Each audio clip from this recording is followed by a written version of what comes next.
wabarakatuh. Perkenalkan, saya Wala Nurnani, saya sebagai pewawancara. Bye-bye. Perkenalkan, nama saya Raja Muhammad Akbar. Di sini saya bertugas sebagai kameramen dan editing. Oke, Assalamualaikum warahmatullahi wabarakatuh. Selamat datang di podcast Wala Nurnani. Kali ini kita kedatangan tamu yang sangat spesial dari Wakil Bupati Mimikor untuk mewawancarai terkait bagaimana sih caranya kita membagi waktu antara kuliah, kerja, dan berorganisasi. Sebelum kita masuk, boleh dong perkenalkan diri dulu? Ya, perkenalkan, nama saya Devi Chandra dari Indramayu.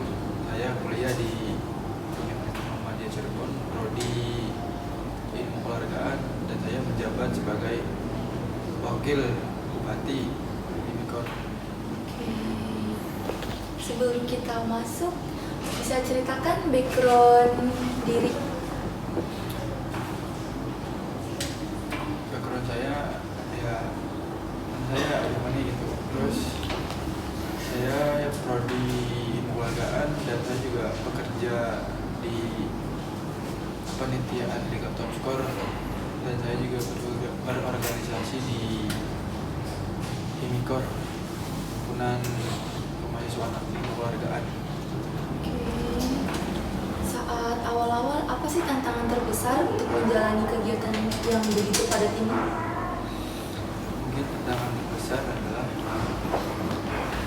ya kaget saja gitu dari awalnya ya santai dan ya leha-leha, dan sekarang banyak tugas-tugas gitu yang harus dikerjakan gitu. Ya caranya yang mungkin harus bisa mengatur waktunya saja gitu. Oke, berarti terkait manajemennya ya? Ya, Oke. Kalau misal dalam keseharian yang padat, bagaimana sih cara menyusun dan apa itu prioritas yang paling penting di antara ketiga tersebut? mungkin saya prioritaskan untuk di mata kuliah saya dulu gitu. Di kuliah saya dulu.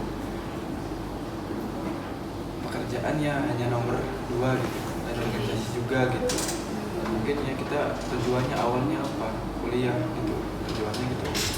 Ya seperti itulah, kita prioritaskan ya di mata kuliah dulu gitu. Apa ada strategi manajemen waktu yang khusus untuk membagi ketiganya? Mungkin strategi yang khususnya adalah ya mengatur waktunya dulu. Kita misal hari ini ada mata kuliah dan besok pula ada pekerjaan, ya kita harus mengatur waktunya biar semuanya bisa terlaksana gitu, tidak menghambat perkuliahan, pekerjaan, dan organisasi gitu. Kalau misal semuanya terlaksana dengan baik nih, apa ada kebiasaan yang Anda lakukan agar tetap konsisten menjalani sampai detik sekarang ini? Ya balik lagi dari awal kan, saya kan prioritasnya di kuliah gitu.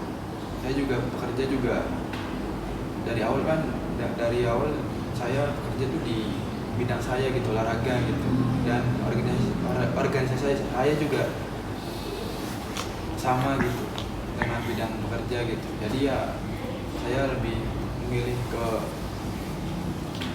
kuliah dulu. Pasti juga pekerjaan juga memaklumi lah, soalnya saya juga satu jalur gitu, dari kuliah, dari pekerjaan dan organisasi gitu. Berarti pekerjaannya tuh berkecimpung di dunia yang sama, yaitu olahraga. Anda pernah nggak berada di suatu konflik yang ketiganya itu sama-sama penting dan sama-sama harus dilakuin? Contoh, di kuliah banyak tugas, terus di pekerjaan mengharuskan Anda untuk hadir, dan di organisasi Anda juga mengharuskan untuk datang. Itu gimana ya cara memanagenya? Pernah ada konflik di satu hari tuh ada 2 acara. Oke, bisa diceritain? Mungkin dari pagi saya kuliah dan sore saya harus bertugas di panitia di Top Score gitu. Tapi ya balik lagi, kan dari awal juga saya prioritaskan untuk kuliah gitu. Pasti dari awal pekerjaan juga sudah ada kesepakatan dari panitia juga gitu, Dari atasannya dari gitu ya. atasannya ya. Jadi ya yang harus pinter-pinter waktunya saja gitu, dan harus sering berkomunikasi supaya tidak ada yang miss gitu dari pekerjaan, dari tugas, dan dari jadwal mata kuliah gitu. Dari banyaknya kesibukan yang padat, pernah nggak sih ngerasa aku lelah banget, terus kayak ngerasa capek gitu, pengen nyerah, pernah nggak? Ya pernah, sering lah, tapi ya balik lagi gitu. Allah tuh hanya hari itu gitu, besoknya harus kerja lagi gitu, kuliah lagi gitu. Oke. Kalau untuk menghadapi kelelahan-kelelahan tersebut, apa ada tips buat diri sendiri? Banyak kali. Mungkin yang pertama ya jaga pola makan, jaga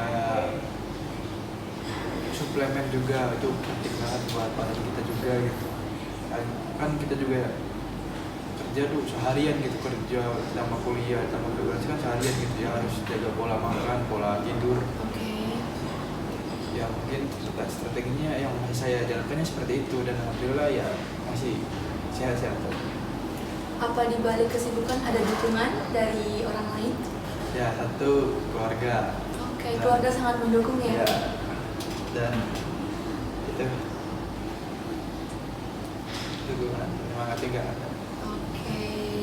Kalau misal kesalahan yang paling umum saat membagi waktu antar ketiganya, itu kira-kira apa ya? Kesalahan yang paling menonjol gitu. Mungkin kesalahan yang paling umum tuh ada di menunda-menunda gitu. Males-malesan. Ya, kayak misalnya nanti aja lah, habis ini bisa gitu. Padahal itu ya waktu segitu tuh penting gitu. Maupun sedikit dan lama juga. Yang penting kita yang paling menonjol tuh ya menunda waktunya gitu. Mungkin Mundur-mundur waktu gitu ya. Jadi tipsnya itu gimana ya biar kita itu tetap semangat, tetap stabil, tetap konsisten. Kalau misal di saat kita tuh yang sangat padat banget gitu. ya mungkin tipsnya ya harus langsung, misal kayak ada banyak tugas nih ya, kalau ada ruang kosong, waktu kosongnya langsung kerjain gitu. Kalau emang sudah ya sudah, baru gitu kalau apa sih, baru saya itu istirahat gitu. Mungkin di situ yang penting lah, kalau ada tugas, kalau ada pekerjaan, kalau ada organisasi, kalau emang ada ruang waktu ya itu ayo diselesain ya. Oke, misal sehabis podcast ini tayang dan banyak yang terinspirasi dari kisah Anda, apa sih tips-tips bagi mereka yang ingin memulai kegiatan yang super duper padat ini? Ya satu, konsisten dan percaya diri dulu aja gitu, dan ya jangan mudah takut. Mungkin tipsnya itu aja, jangan mudah takut, konsisten dan percaya diri. Oke, berarti yang paling penting itu kita konsisten ya untuk menjalaninya. Nah, Oke, sebelum aku tutup, apa ada yang ingin disampaikan ke penonton? ada. Boleh sampaikan.